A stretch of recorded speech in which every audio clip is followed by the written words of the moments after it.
Before we start with the podcast, I'd like to take a moment to thank our sponsor, Coros.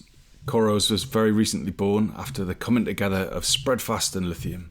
Coros is a tech software company that has over 15 years of leadership in marketing, care and communities. And Coros offers one platform that unites marketing and care and helps brands create customers for life. Go and see the guys at www.khoros.com. That's Coros.com. Right, on with the show. Hello and welcome to the Shiny New Object podcast. This is a podcast about the future of marketing. My name's Tom Ollerton, and every week I have the privilege and the pleasure of interviewing some of the most exciting people in the industry, and this week is no different. We have Jon Mew, who's the CEO of IAB UK. Hi John, welcome to the podcast. Hello Tom. I'm very excited to have you here, and as I said when you arrived, I think that the last time I saw you, you were merely the head of mobile and operations at IAB, and now You've got Guy Phillipson's job, one of my sort of heroes when I joined this industry. Yeah, mine too. I think it's what persuaded me to work at the IAB in the first place. What's he doing now? A variety of things. In fact, we just announced yesterday he's taken over as the chair of JICWebs, which is a joint industry committee for web standards. Go figure. So that's a trade body that works between us, the advertisers, the agencies and the publishers. So he's still like a shadowy puppet master. He's still involved in the big jobs.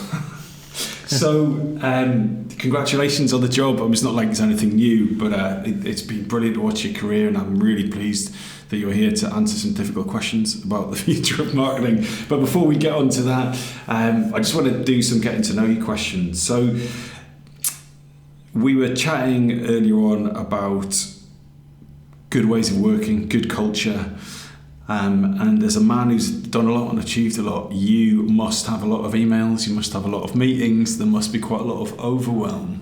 How do you deal with overwhelm? With overwhelm, so I mean, I have to caveat, I feel like I've read a lot about it. I feel like I have a lot of ideas of how to make it better, but I'm not very good at always actioning those. I think if I'm ever feeling really overwhelmed, I love just getting outside. So I love going out for a walk, just to, think about things differently, take yourself out of the situation you're in. I love walking meetings. I'm not sure how much my team love them, but they tend to be so much more productive. You can, in 20-30 minutes, you can get so much more done, I think, just by going out for a stroll with someone. The UK is not always a great place to do it because it's often raining, right? But in the summer, it's fantastic. Are you guys still on Endell Street? We're just off it, yeah. Right, Longacre. Yeah, right, Longacre, yeah. So but you're on the ground floor, so you can get from your office to outside in probably under 15 seconds. I mean 4.8 seconds, right. I think, yeah. Yeah, because here we'll have to get in the lift. But yeah, I agree. I think that walking meetings can work really well. Do you have like set paths? Like this is a 20-minute meeting, or is this a... Yes, I do. Right. Yeah. It's pretty sad, really, isn't it? I often go to Lincoln's Inn Fields, and I can time how many laps to do basically on how long I've got.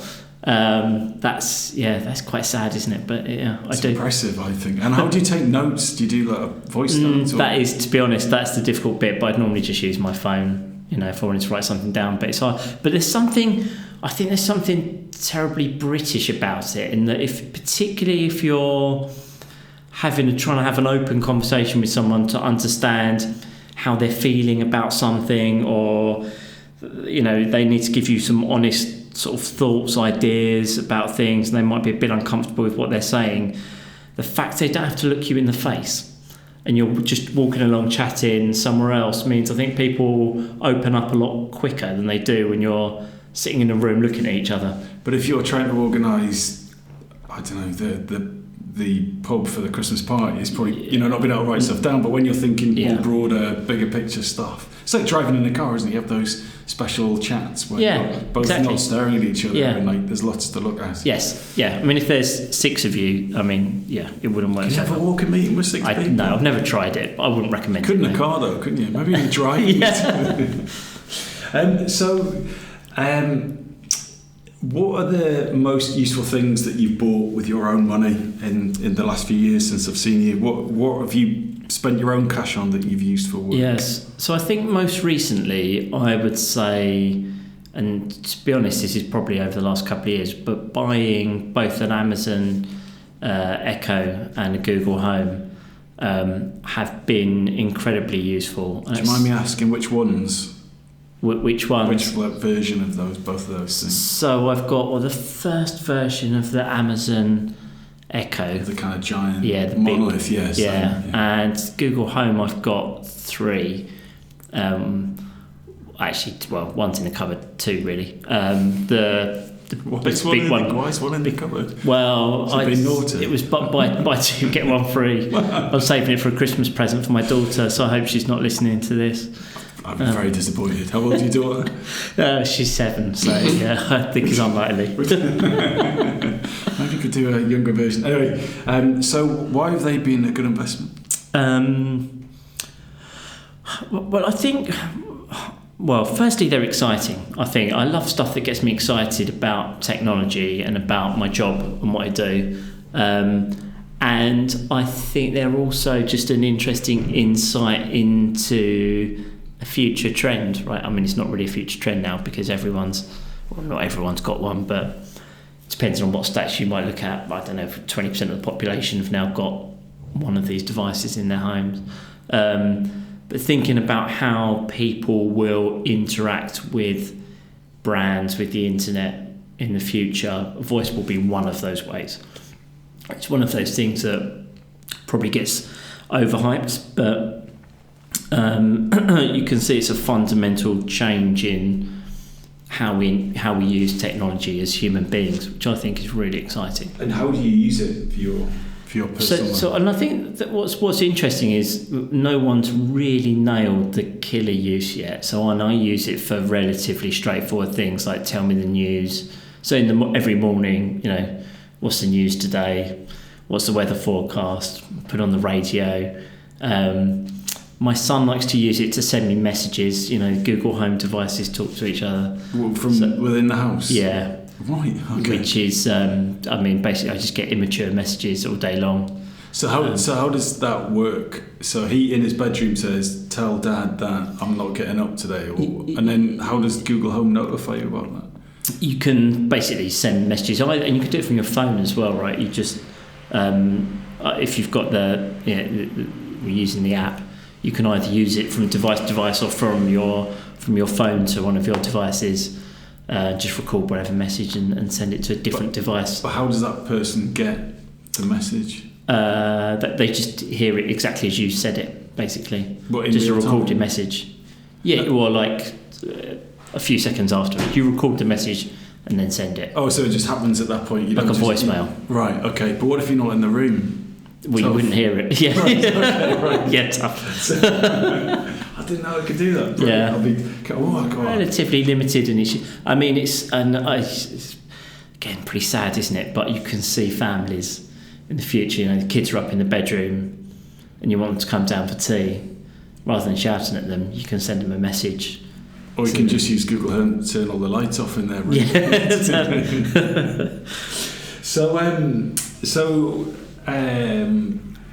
So that's been an interesting sort of investigation in terms of tech, but on a kind of more cerebral level, what new ideas, what new kind of beliefs or new ways of thinking have had a profound effect on your work life in the last few years? I think one of the things that's really struck me in the last couple of years is trying to get the culture right in a business is an incredibly difficult thing to do.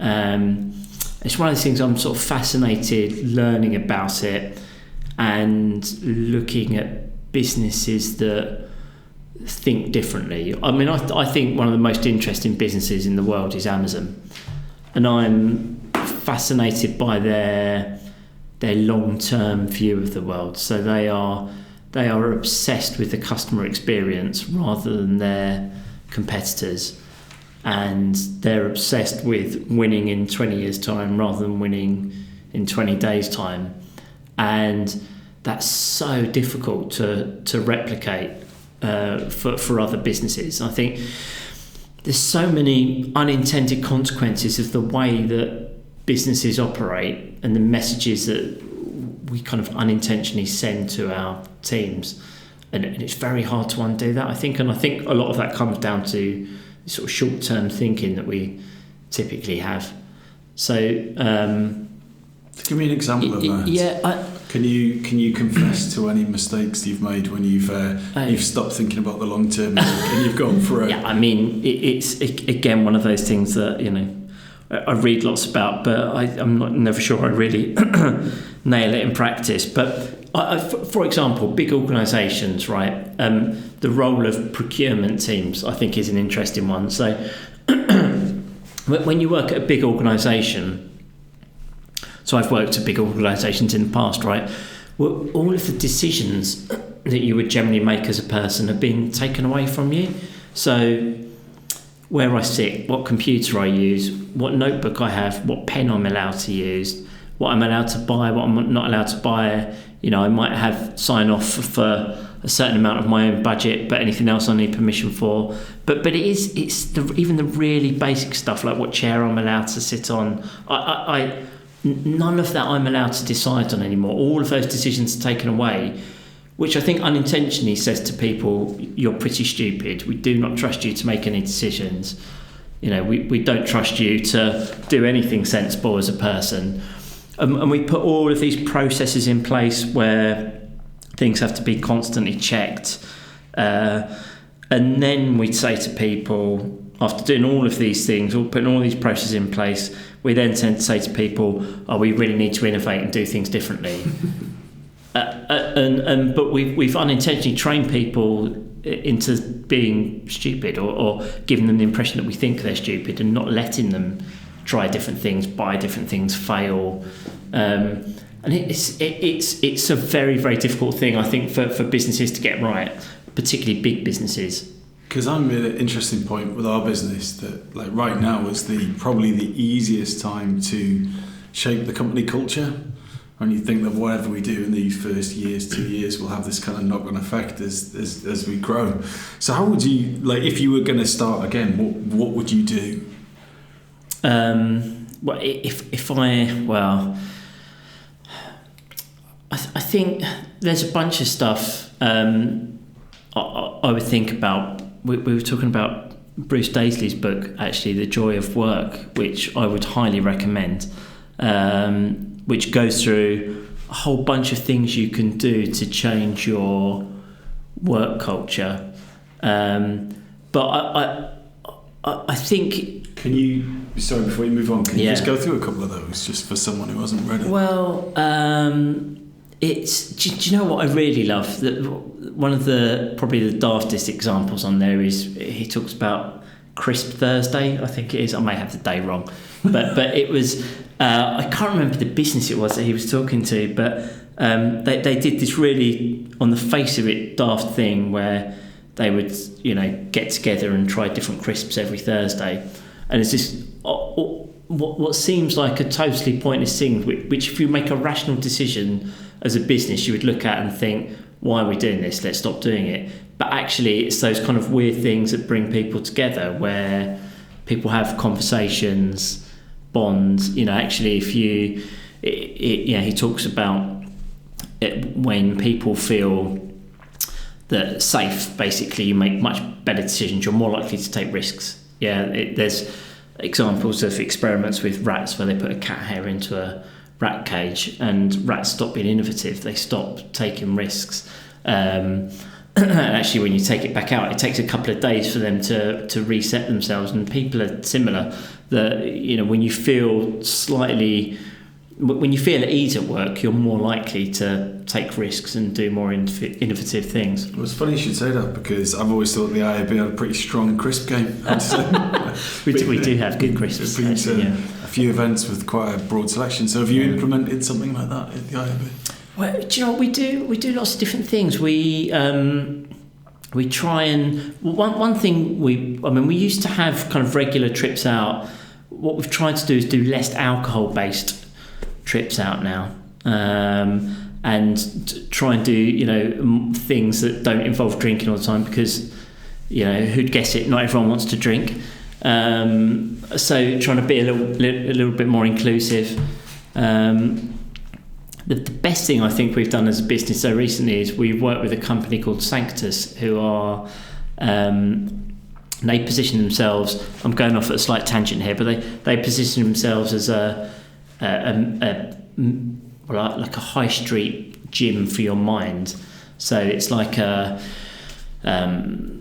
it's essentially somewhere in between coaching and counselling, right? Where you book up, they come into your office and they sit in our office once every 2 weeks, and the team can book up and have appointments with them. We don't know who's going, and you can use them however you want, be that more as a coaching session, more as a counselling session, entirely up to the team. But that's been brilliant in terms of encouraging a real sort of open and honest environment at work, actually. And so how did people respond to that initially? Were they like sceptical, or were they like, oh god, brilliant, cool, we get to talk about ourselves? How does that work? People seem pretty cool with it. We tried the recommendation from Sanctus was it's far more effective if you're, as a senior team, if you embrace it. So I was quite clear at the outset, this is why I personally think this is important. Like, I, as a bloke, am absolutely awful at talking about things that I find hard or problems, and actually through coaching sessions has been some of the most valuable things for me. When you sort of have those light bulb moments, you realise the things that are holding you back, and things that you can do differently. And so as a senior team, we've been very open at why it's important, and very open that we're using it. So I'm very open that, I've got a session tomorrow at 3:45. I'll openly tell people that I'm going there, and I'll talk about some of the things that I talk about. I don't expect anyone else to do that, but I think if you as a senior team do it, then people are a lot more likely to embrace it. So that's a really interesting mindset thing. There's a really nice balance between sort of you just being interested in voice tech and having those things in cupboards and stuff, but then also looking at yourself from a much kind of broader, holistic perspective. But so what are, maybe in between those two things, what are the sort of best investments of time, energy, and money that you can look back on your career and think, God, I'm so glad that I did that? Yeah, so I think probably the thing that helped me the most in my career was being an expert. I'm slightly overselling myself there, right? Trying to be an expert, I should say, right? So when I joined the IAB, it was to set up a mobile part of the IAB. This is 10 odd years ago now, or 12 years ago, something like that. But it's that I think was a game changer for me. Actually, really knowing something inside out, being an expert in something was incredibly invaluable to me in my career. Of course, it helps. I was very lucky. The fact that what I became an expert in then became the natural way that people were using the internet and mobile became huge. I was fortunate from that point of view. But regardless of that, I think being an expert, knowing something inside out, I think is a really valuable thing to have in sort of today's world. Do you think it's still possible to make that kind of choice as a senior person? Because I was incredibly junior in this business 10 years ago, and there was this thing that came along called social media, and I was like, oh, that seems quite interesting, I'll just get into that. Yeah. And that's where I grew my career. Whereas if I was a head of a tech company, which I am, or a CMO, I can't go, right, I'm just going to go all out on voice, or I'm going to go all out on programmatic, because you can't. You need to be a generalist to a degree. So do you think that being the specialist is a more younger person or more junior person's move, or is it possible to double down on a discipline or a platform? I've never really thought about it, but I think it's probably it's probably easier earlier in your career, because it depends on the organisation though, right, as well. So on what you're doing. If you're the CEO of Unilever and you spend all of your time only thinking about augmented reality, you're probably going to struggle, right? But you could do that if you were working at an AR company. So I think it depends who you are and where you work. But I guess in general, yes, it's probably easier earlier in your career. Because I think that one of the kind of tricks of the industry, and I think one of the weaknesses of the industry, is that if you find some niche thing and you go home and spend the weekend or the evening jetting up on it, then it creates this like fictitious image of your value.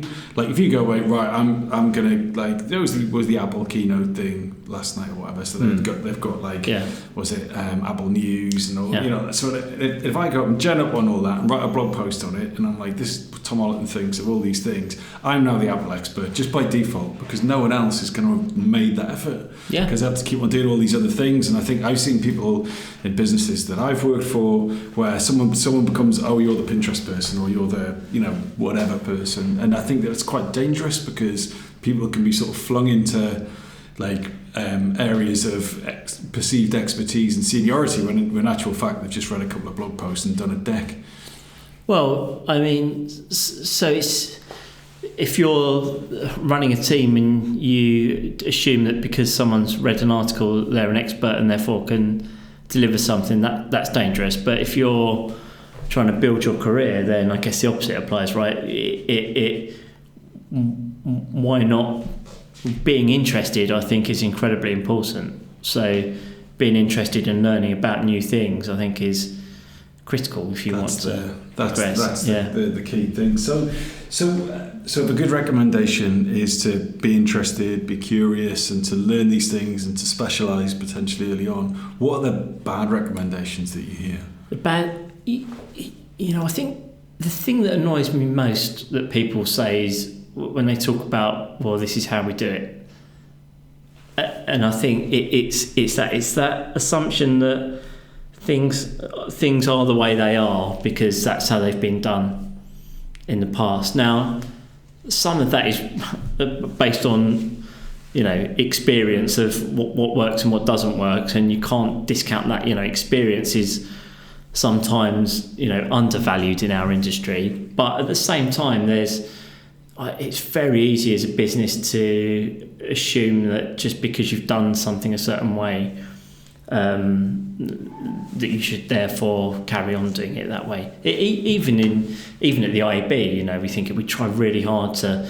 We always say to people when they join, don't go native, right? When you come in new to an organisation, one of the biggest values you bring is that you're new. So we want you to question everything that we do. But it's really hard to get people to do that, right? Because almost instantly people start saying to you, this is how we do this is how we do that, this is how we do this. Why do we do it like this? And I think if you can, I love working with people that question. I mean, too much could be annoying, right? But question why things are done that way, and it's very easy, I think, to just fall into the loop of doing the same thing year after year as a business. Well, coming back to your love of Amazon, Jeff Bezos says that the success of our business is dependent on the amount of experiments that they can do every week. Yeah. Just the sheer volume is all they're after in some ways, because they'll uncover those things. So how do you manage that? How do you, so when people join, and part of the onboarding is don't go native, tell us how we should be doing things differently. But how do you make yourself do that? How do you make your direct reports do that? Because I think no one on this podcast has said that. I think that's fascinating. So I'm keen to know how you do it. Well, I think it depends what it is. But I don't think as a business you want to be completely changing your direction every year, but I think you need to be questioning it regularly, right? And one exercise that I find quite useful is trying to, if you're thinking about, very top level of your strategic direction and what you're doing, that actually this could apply to even down to projects you're doing, and think about things imagining you weren't working where you are. So what if you were working as a competitor? What would you do? What if your sole aim was to put your business out of existence? What would you do? What would you do if you were a startup? How would you approach it? how would you approach it if you were Amazon? How would you approach it if you were a massive business? And think about all the different ways that a problem could be tackled, and try and take yourself out of your company and put yourself in the shoes of someone else, or force yourself to think about it from a different perspective. So we're at the halfway stage now, so I'm now going to grill you mercilessly on your shiny new object. Good. Well, no, we'll have a chat about it. So your shiny new object is what we decided was called voice discoverability. So can you explain to the audience what that is? So voice discoverability, Tom, is about being discoverable through voice. Imagine that. So let me explain. And I think, if I draw the parallel here to my days working as a kind of head of mobile at the IAB, when I would constantly be out talking to brands about how to approach their mobile strategy, and the thing that used to frustrate me the most is that brands had already decided they had done mobile because they were building an app, and that was their end game, or their end goal was to build an app. And that's building an app rather than doing mobile. And I think there's a danger we do the same in voice, that people get excited that the shiny new object in voice is building let's say an Alexa skill, which might be the right thing to do, but it's not the only thing to do, and it shouldn't be the first thing you do. Actually, what voice changes is the way that people interact with the internet, and the most simple thing of I think when it comes to voice is making sure that you're discoverable. So if we're to sort of explore that a little more, firstly, I think if you said to people, do you have a voice assistant, most people would only say yes if they had an Echo or a Google Home, where actually we've all got voice assistants with our smartphones, right? So every smartphone has got voice as part of it. And by that you mean a Siri or a Bixby or a Google Assistant, right? Yeah, absolutely. Or even just being able to use, voice search through, a Google app or through Chrome or whatever. And so Comscore reckon 50% of searches next year will be via voice.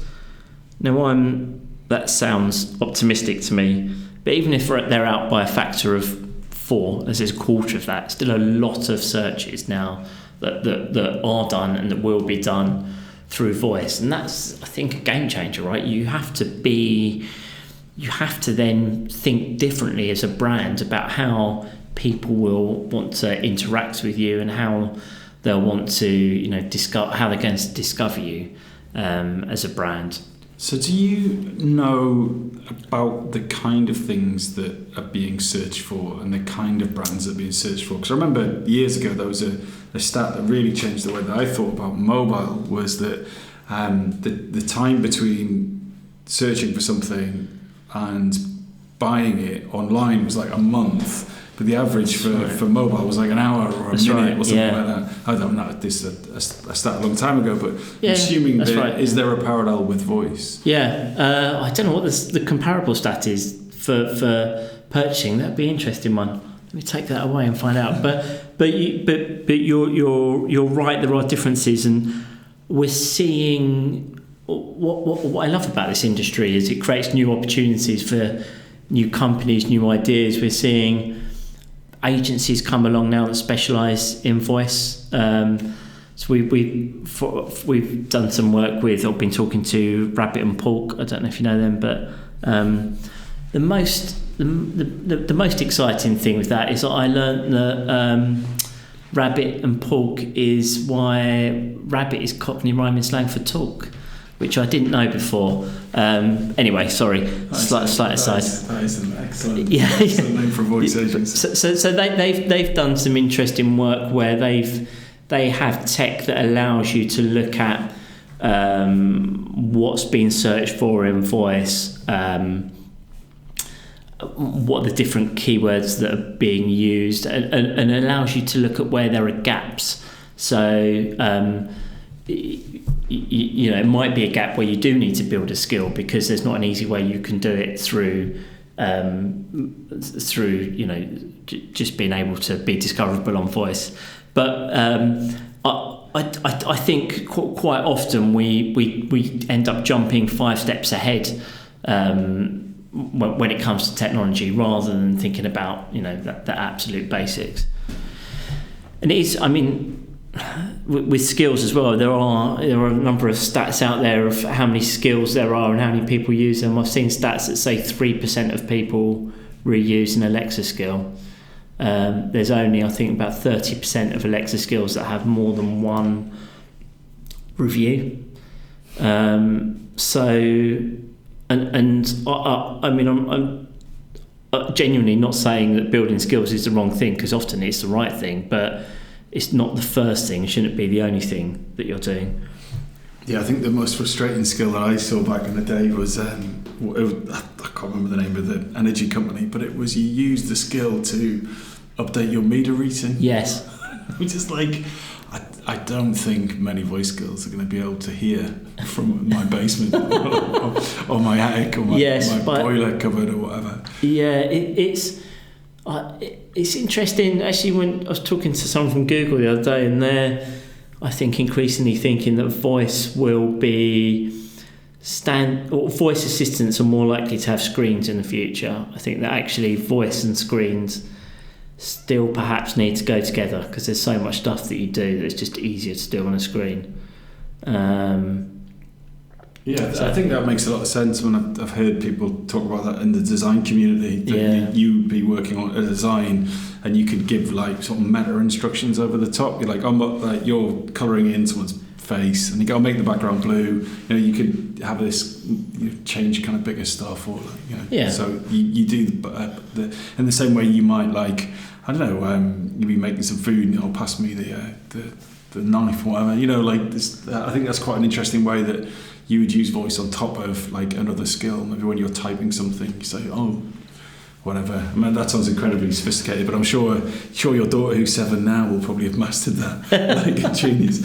So can we talk a bit about search, as in like raw Google, Bing search, whatever? Yeah. Like how the last time I looked at voice and search was that certainly from a Google perspective, you had to get in what was called the knowledge box, which was that kind of thing that, how do I tie my shoelaces? And it'll be like that thing at the top of search saying, take one lace, whatever. Yep. And if you weren't in that knowledge box, then you were toast as far as Google search was concerned. So what are you seeing from the market, that how are brands dealing with that particular problem? So you're right, and voice perhaps amplifies that problem, right? You've seen, I imagine a lot of people have seen the Scott Galloway example of where he's asking Alexa to give him batteries, right? And it tries to give him the Amazon batteries, and he tries to insist I want other batteries, and it tries to insist, no, you want. If you've not watched it on YouTube, it's worth a watch. But it kind of highlights that actually being the first brand that people discover is now even more important, I think. So that's why it's even more important to understand what are the questions that people are asking, and what's the information that they want, and how do I make sure I'm populating my search results, because Google will still use that in their voice search results, and similarly, Echo uses Bing as well. So making sure you're kind of within that, I think, is or discoverable through that, is probably more important, and will only get more important as time goes on. And I guess it might slightly change with your prediction of voice and screens. Toothpaste, and at least you might get 3 Amazon brands before you. Well, it's interesting that people don't seem to really be shopping that much yet with voice assistants. I think as I was saying earlier, still that killer kind of function or use for voice assistants, I think, is still perhaps to be discovered. But I'm not sure people are shopping in their millions yet on them. So do you think it's going to be a killer use of voice, or do you think it's going to be a killer use of a subset of voice. So, for example, I would say, what is the killer use of mobile? It's probably a call, right? But then within, what's the killer use of the hotel industry within mobile is Airbnb. What is the killer use of social networking? You know, insert your favourite social network. So, and I would have thought on mobile, most of those verticals have been dominated. You know, what is the best news app, food app, dating app, yada yada yada, or when I say app, I mean experience. Yes. So within voice, you've got the kind of things like, oh, what time is it? What's the weather like? What's the news? You know, it's like call and response. Yes. And then you've got skills, but I think it might even be too early to start. No one's going to come in and go, poof, hey, we've created this new thing. It's got to work out how to do social networking. It's got to work out how to do TV. It's got to work out how to do food. Yep. And then within that, like in the same way that Instagram didn't have a website, but it completely dominated the sort of mobile experience because it just they had that social plus that kind of endless scroll thing. I'm just curious to know your view on that. Well, I think these things often happen by accident, right? You know, the good things tend to fall out as they get picked up and adopted. I mean, so we did a big piece of research a few months ago in voice, and we did. There were different stages to it, but it was qualitative research. We had a bunch of kind of futurist folk, a bunch of kind thanks of... Thanks for the invite. Don't worry about Did you not get it? Oh, yeah, shit. Yeah, I moved the emails. Yeah. We only had people we could afford, Tom. So, we had a bunch of kind of advertising, kind of future-looking folk, and we had a bunch of early adopters as well that had nothing to do with the industry.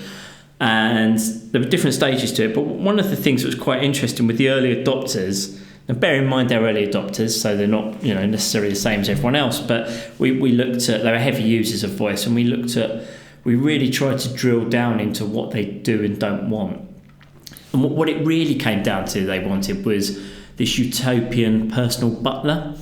Now, if we started thinking through now, what does that mean if you're a brand, right? I mean, you can't really be a personal butler, if you're, margarine. So, for example, if you're Benecol, right, and you're, is that the name of the margarine, the cholesterol lowering one? That's fine. If I just made it up, they're not paying for it. Yeah, that's fine. Yeah.